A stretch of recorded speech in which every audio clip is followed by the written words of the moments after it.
मेरा पानी उतरता देख, किनारे पे घर मत बांध लेना, मैं समुंदर हूँ, मैं फिर लौट के आऊंगा। आणि त्याच पद्धतीने आज मी माझे देवाभाऊ सोबत भाऊ म्हणून आपले आज माझा मेलघाट माहेर आहे आणि माहेरमध्ये येऊन माझ्या भावाला आज मी विनंती केली की मैं फिर लौट के आऊंगी, मी पुन्हा येईन।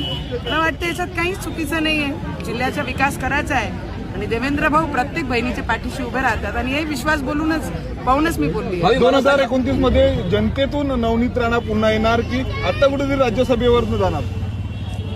माझ्या भावानी जे सांगितलं आहे की माझी खूप वेळ माझी नाही राहणार आहे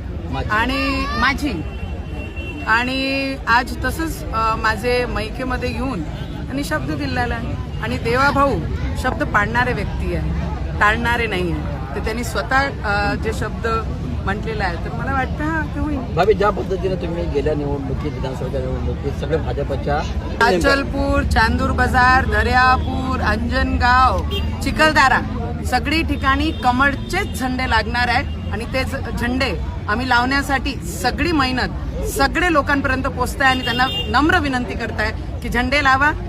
आपला मुख्यमंत्री आहे आणि आपले नगराध्यक्ष निवडून आले तर शहराचा विकास होतो।